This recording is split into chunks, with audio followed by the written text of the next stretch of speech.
Hello, my name is Douglas Bloch. I'm an author and depression survivor. Welcome to your Depression Recovery channel, where each week we talk about practical tools and coping strategies for healing from depression and anxiety. The title of today's video is My 5 Daily Habits for Keeping Depression at Bay. Now, in my memoir, when going through Hell Don't Stop, I said that in dealing with major depression, there are 2 tasks. One is to get out of hell, and the second is to stay out. Staying out of hell has been my major preoccupation ever since my last depressive episode.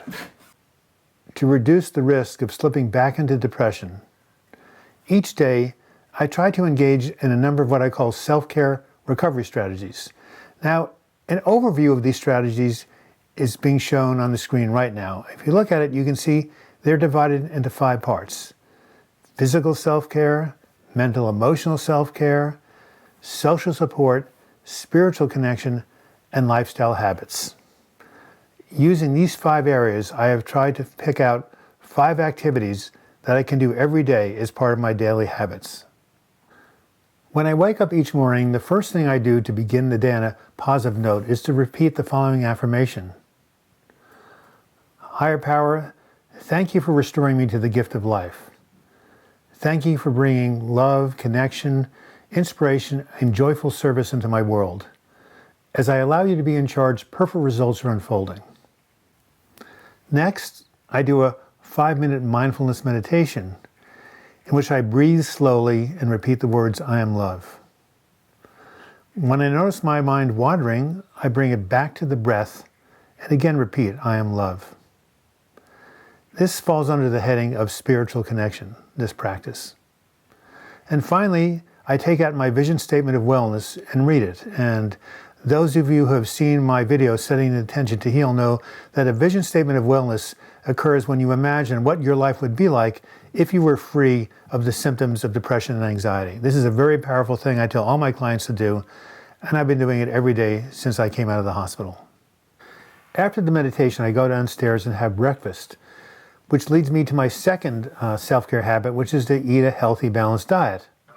I avoid sugars and processed foods and mostly eat fruits, vegetables, grains, nuts, and seeds, although I do have some fish and chicken.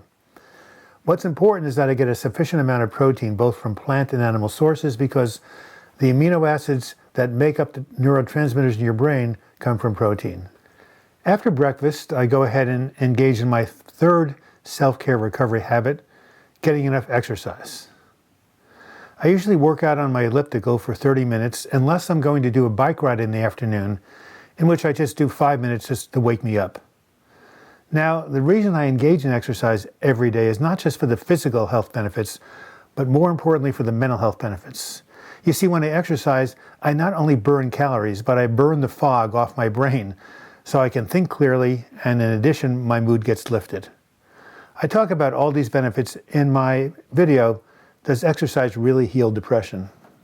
Then there is the all-important area of social support and connection. This is my 4th daily habit. I get my social support through riding with my cycling partners, leading my support groups, and socializing with my friends and my partner Joan.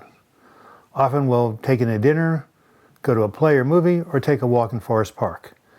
The important thing for me is, since I write and spend a lot of time by myself in the morning, I need to get out in the afternoon and evening and really connect with people. That brings my life into balance.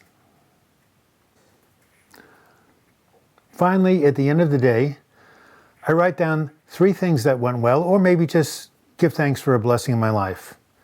Now, when we practice gratitude, we focus on the things in our life that are working instead of the things that are not working. And this actually creates a biochemical shift in the brain that helps to counteract the negativity that comes with depression.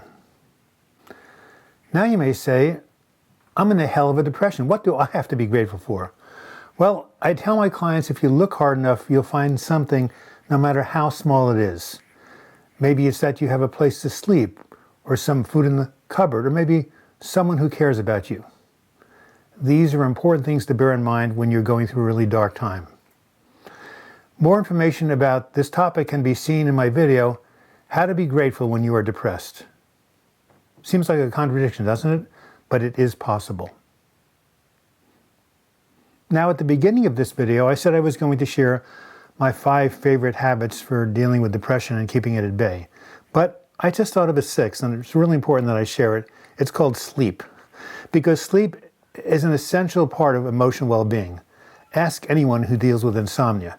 If you're not sleeping, it's really hard to feel well. So to help with my sleep hygiene, I try to go to bed the same time each night.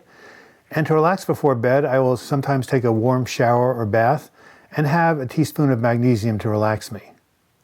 In addition, I take an antidepressant in small amounts called amitriptyline, which really helps me sleep through the night. And my clients have told me that trazodone and Remeron are 2 other antidepressants that are going to help people sleep. In summary, each day I try to practice these habits: meditating, eating a healthy diet, exercising, having contact with people, practicing gratitude, and getting good sleep. If I can do these things, my chances of relapse and falling back into depression greatly decrease, and I'm much more confident in my ability to stay well. I encourage you to come up with your own daily habits. To get some ideas about this, you can look at the diagram at the beginning of the video, or if you email me, douglasbloch@gmail.com, I'll send you a free PDF of that diagram. Or you can go to my website, healingfromdepression.com, and under Selfcare, click on the link that says Your Brain Maintenance Program. A final note, you can also use these habits if you're in the depths of a major depression to get out of hell as opposed to staying out. However, you might need some antidepressants or even electroshock therapy if your depression is really bad. On the other hand, practicing these habits when you're in the depths of depression will certainly help you in some way, and it's better you do them than you don't. This has been Douglas Bloch. I hope you've enjoyed this video. I hope you learned something from it. If you want to give me some feedback, write your comments in the comments section or email me, douglasbloch@gmail.com. And if you want to learn more about my work, in the closing credits, you can click on my photo. You'll be taken to my channel. If you click on my book, you will be taken to my website, healingfromdepression.com. And if you click on the videos, you will be taken to the videos and get to watch them. And until we meet again, I wish you the best in your mental health recovery, and I wish you the best in practicing those habits that keep you healthy, wealthy, and wise. Thank you.